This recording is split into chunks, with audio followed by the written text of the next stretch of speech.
Hey everyone, this is Rosemarie from the Unfinished Lesson, and this is another Quick Win series. In this particular series, we are looking at teaching how to practice. In video 1, we answer the question, why should we make time for this during lesson time?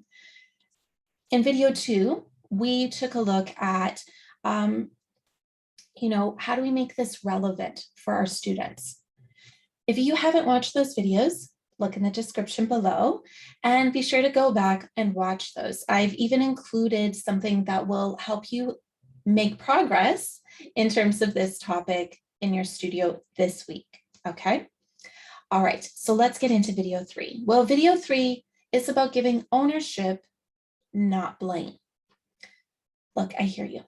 It is so frustrating when a student isn't practicing, no matter what we're doing, and it just feels like they're stalled.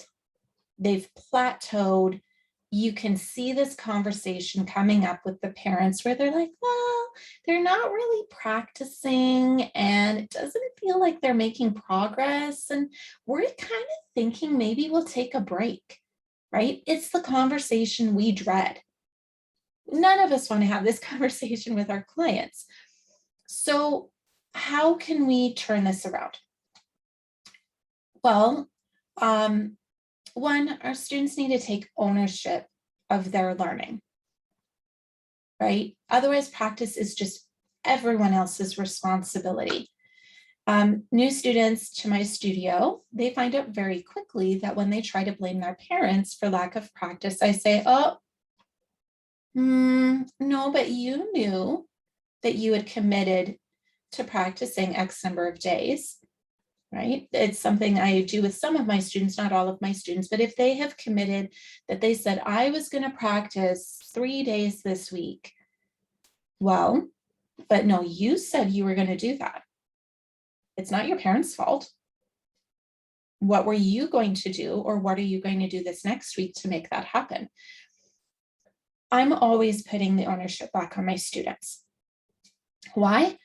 Well, one, I know that the families in my studio, they did not sign up for piano lessons because they wanted it to be stressful. They wanted it to be a fun, enjoyable experience for the kids and for the whole family. The parents don't want to feel like there's like this other thing that they have to get done. And as a parent, I get it.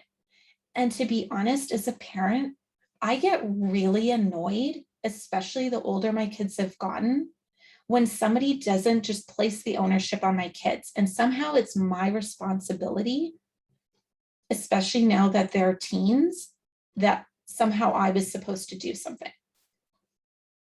So while I think that parents, we want the studio families to support their students, we don't want the ownership to be on them. We want it to be on the students. Otherwise, again, there's no reason for a student to practice, right? They can just blame it on anybody else. Okay, so how do we turn this around? Well, an easy one is just to ask them. Ask your student, how can I support you? How can I help you in this particular section? Now, at first, your students are going to look at you like you're crazy. They're going to be like, what are you talking about? Aren't you the teacher? You should know that. And you can give suggestions. And I've talked about a little bit about giving choices before, and I'm going to talk about it in the next video. But yeah, ask them how they need your support. Your students may surprise you. In fact, many of your students may be able to say, you know what, most of it's going well. It's just like, I'm finding it really hard getting my fingers in position. Okay, let's work on that, right? What if it's, yeah, like I'm just feeling like I can't wrap my head around this pattern. Like I just don't get it. Okay, then let's work on that. But by asking your student, yes, some of your students are going to go, I don't know the whole thing, but hopefully we can get it down to like one thing that we can help them with, because then that way it makes it relevant, right? It's not what we think is relevant, it's what they think is relevant. And if you're wondering why I'm talking about relevancy, look at video 2 of this series. Number 2, let your students make mistakes. And I'm going to go mistakes like this because really they're learning moments. Just encourage it.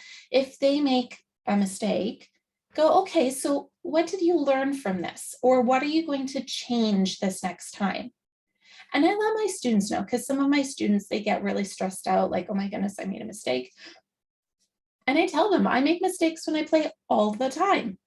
I don't play things necessarily perfectly the first time either.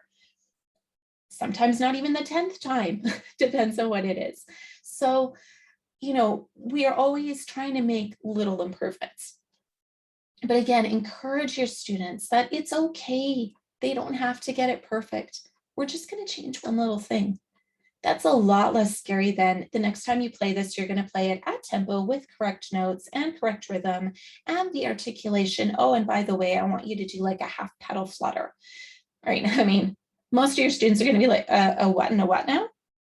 So yeah, just make sure they can make mistakes, that it's when they're fixing something, it's just one small thing. Even if it's, I just want you to fix the first note that you play in your left hand.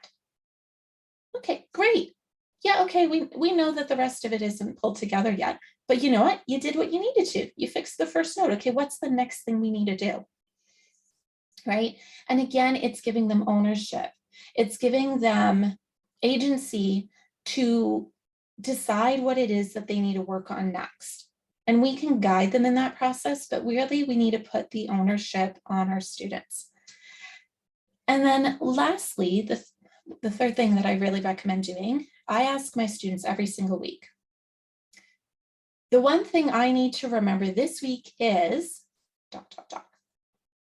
And every week I ask them, and usually I have students that say nothing, I'm going to remember all of it. And inside I'm snickering because they don't remember everything. And then I have other students who are like, everything, I need to remember everything. I'm like, yeah, I know. But you know what? Sometimes our week goes haywire, or sometimes we read through our practice page, but we forget something. What is the thing that you either need to practice the most, that even if everything else falls by the wayside, that's the one thing that's going to happen, or the thing that you're going to practice, but maybe you need to remember a certain aspect of it, maybe a strategy that you're going to use. And so again, it's putting it back on our students. Okay, so before you go on with the rest of your day, here's what I would like you to do. I want you to think about and write down one way that you are going to give ownership over practice to your students this week. Just one thing. It doesn't need to be anything huge, right? My one question that I ask my students, it takes a few seconds. It's not a big thing, but it makes a big difference. Okay, so once you figure out that one thing you're going to do to give ownership to your students over their practice this week, write it in the comments below. Remember, I'm cheering you on, and I hope you have an incredible day. I look forward to reading your comments, and I will see you in the next video.